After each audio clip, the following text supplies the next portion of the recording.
Assalamualaikum warahmatullahi wabarakatuh. Alhamdulillahilladzi ja'ala as-siyama fi syahri Ramadan wa anzala fihi al-Qur'an hudan lin-nasi wa bayyinatin minal huda wal furqan. Asyhadu an la ilaha illallah wahdahu la syarikalah wa asyhadu anna Muhammadan abduhu wa rasuluh la nabiyya wa la rasula ba'da, amma ba'du. Qala Allah ta'ala fi kitabihil karim, a'udzu billahi minasyaitonir rajim, bismillahirrahmanirrahim. Ya ayyuhalladzina amanu kutiba alaikumus shiyam kama kutiba alal ladzina min qablikum la'allakum tattaqun. Wa qala Rasulullah sallallahu alaihi wasallam, man shama ramadhana imanan wa ihtisaban ghufira lahu ma taqaddama min dhanbihi, atau kama qala. Bapak, ibu-ibu sidang jamaah salat isya dan insyaallah tarawih yang dirahmati oleh Allah Subhanahu wa taala. Malam ini kita sudah masuk hari ke-19. Sudah berada di penghujung paruh kedua bulan Ramadan. Semoga 18 hari yang telah lalu dari bulan Ramadan, seluruh qiyamu Ramadan kita, amal ibadah kita di dalam bulan Ramadan ini diterima dan dilipat gandakan pahalanya di sisi Allah Subhanahu wa taala. Kita juga berdoa semoga kita makin sehat, iman kita makin kuat, hati kita makin lapang, sehingga kita bisa lebih maksimal lagi di dalam memanfaatkan bulan Ramadan ini. Amin amin ya rabbal alamin. Rasulullah sallallahu alaihi wasallam dalam dua riwayat mengisahkan kepada kita peristiwa umat-umat terdahulu. Kita mengambil dua kisah. Kisah yang pertama, bahwa ada satu keluarga yang terdiri dari bapak dan anak-anaknya. Sang bapak cukup sukses di dalam mendidik anak-anaknya, sehingga ketika meninggal, sang bapak bertanya kepada anak-anaknya, wahai anak-anakku, apakah kalian menyaksikan bahwa bapak ini orang baik? Tentu sang anak menjawab dengan jawaban yang positif, wahai bapak, engkau adalah sosok yang sangat baik bagi kami. Sang bapak kemudian mengatakan, kamu salah wahai anakku, bapak ini tidak begitu baik, justru dosanya begitu banyak. Saking banyaknya dosa saya sampai saya takut kalau mati nggak diampuni sama Allah Subhanahu wa ta'ala. Wahai anakku, nanti kalau saya meninggal, bakar jenazah saya. Lalu kalau masih tersisa tulang belulang, tumbuk sampai halus. Kumpulkan abu-abunya, bawa ke tengah laut, dan jangan buang kecuali telah berhembus angin yang sangat kencang. Rasul sallallahu alaihi wasallam menggambarkan bahwa pesan ini betul-betul dilaksanakan oleh anak-anaknya. Begitu sudah meninggal, jenazahnya dibakar, tulang belulangnya ditumbuk sampai halus, dikumpulkan lalu dibawa ke tengah lautan. Begitu angin berhembus kencang, abu itu kemudian disebar dan dibuang. Ketika abu itu hilang, ditelan oleh angin yang kencang, Allah Subhanahu wa taala kemudian berfirman, kun fayakun. Jadilah, maka terjadilah apa yang terjadi. Abu jenazah yang sudah disebar itu kemudian menyatu kembali. Bukan hanya menyatu, tetapi hidup kembali. Allah kemudian berfirman kepada sang bapak yang hidup kembali tadi, wahai hambaku, apa yang menyebabkan engkau melakukan hal yang engkau tahu bahwa itu aku larang? Sang bapak kemudian menjawab, ya Allah, dosaku begitu banyak. Aku takut membawa dosaku kembali kepadamu. Allah kemudian berfirman, disebabkan oleh rasa takutmu, aku mengampuni dosa-dosamu. Kisah pertama. Kisah kedua, hadirin yang dirahmati Allah Subhanahu wa taala, terjadi pada zaman Nabiullah Musa alaihi salam. Kisah ini sudah cukup masyhur, sering kita dengar. Ada seseorang yang tinggal di pelosok yang dikenal oleh masyarakatnya sebagai sampah masyarakat.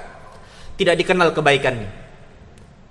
Kalau ada majelis maksiat, tidak pernah absen dia. Dan ketika ada majelis kebaikan, tidak pernah dijumpai namanya. Dikenal sebagai sampah masyarakat. Ketika dia meninggal, masyarakatnya tidak mau mengurus jenazahnya, apalagi menguburkannya. Yang ada, jenazahnya kemudian diseret, lalu dibuang ke tempat sampah. Allah berfirman kepada Nabiullah Musa alaihissalam, ada seorang hambaku yang meninggal. Jenazahnya dibuang. Uruslah jenazahnya, salatkan, kuburkan dengan cara yang layak, sungguh aku mencintainya. Mendengar ini Nabiullah Musa kemudian mencoba mencari sesuai dengan petunjuk Allah Subhanahu wa taala, dan ketika ditemukan, Nabiullah Musa bertanya kepada masyarakat di sekitarnya, ada apa yang terjadi? Lalu masyarakat kemudian menceritakan perilaku sang mayit ketika dia hidup, bahwa tidak ada kebaikan yang dikenal padanya. Lalu Nabiullah Musa alaihissalam kemudian melapor kepada Allah Subhanahu wa taala, bagaimana ini? Mengapa engkau mencintai hamba ini padahal di tengah masyarakatnya dikenal sebagai ahli maksiat, tidak dikenal kebaikannya? Maka Allah kemudian berfirman kepada Nabiullah Musa alaihissalam, wahai Musa, bagaimana harusnya aku? Sebelum dia meninggal, dia berdoa kepadaku, ya Allah, dosaku begitu banyak, dan tidak ada yang bisa mengampuni kecuali engkau. Maka ampunilah aku ya Allah. Kalau engkau mengampuni dosa-dosaku, maka para nabi dan rasulmu akan tersenyum. Tetapi jika engkau tidak mengampuni aku, maka musuh-musuhmu, iblis dan syaitan yang akan tersenyum. Saya yakin ya Allah, engkau lebih mencintai senyum para nabi dan rasulmu dibanding dengan senyum musuh-musuhmu, iblis dan para syaitan. Ampuni aku ya Allah. Allah bertanya kepada Nabiullah Musa, bagaimana harusnya aku dengan doa yang seperti itu? Bukankah tidak ada yang bisa aku lakukan kecuali memberikan cintaku kepadanya, urus jenazahnya, lalu kemudian kuburkan dengan cara yang layak. Hadirin yang dirahmati Allah Subhanahu wa taala, dua kisah ini menggambarkan satu hal yang sama tentang keluasan ampunan Allah Subhanahu wa taala. Dan ini pasti tidak terjadi di bulan Ramadan. Bagaimanalah kiranya kita hari ini yang ditakdir oleh Allah mampu hidup di dalam bulan Ramadan, bulan yang dikenal dengan bulan ampunan. Tidakkah kita berhajat terhadap ampunan-ampunan Allah Subhanahu wa taala? Ataukah kita sudah merasa terlalu banyak kebaikan, lalu dosanya tidak bisa kita sebut, tidak bisa kita ampunkan kepada Allah Subhanahu wa taala? Paling tidak dalam 3 perkara. Yang pertama, pesan Rasulullah, man shoma ramadhana imanan wahtisaban ghufira lahu ma taqaddama min dzambi.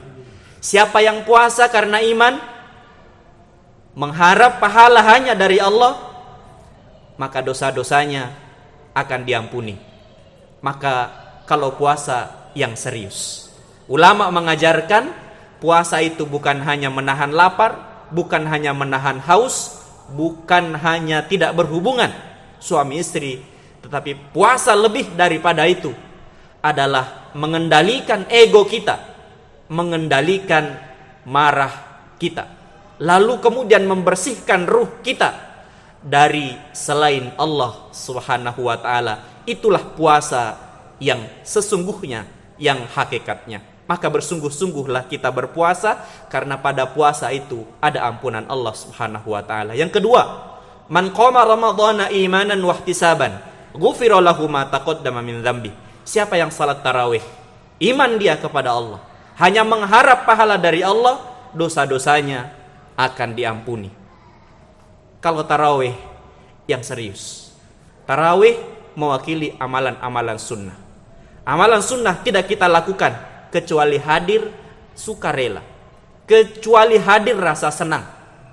Maka mari menghadirkan rasa senang pada amalan-amalan sunnah, karena senangnya kita pada amalan sunnah akan menjadi sebab dosa-dosa kita diampunkan oleh Allah Subhanahu wa taala. Yang terakhir, man qoma lailatal qadri imanan wahtisaban ghufira lahu ma taqaddama min dzambi. Siapa yang ngejar-ngejar Siapa yang mengimpi-impikan mendapatkan Lailatul Qadar, iman dia, mengharap pahala dari Allah, maka dosanya akan diampuni. Dua yang pertama agak ringan karena bisa kita lihat. Puasa ada rasa laparnya. Tarawih ada jumlah rakaatnya bisa kita pilih.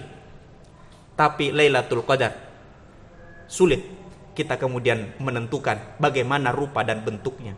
Maka niat, maka program, maka upaya kita mengejar Lailatul Qadar, itulah yang akan menjadi asbab, menjadi sebab dosa-dosa kita akan diampunkan oleh Allah Subhanahu wa taala. Dapatkah Lailatul Qadarnya ataukah tidak dapat?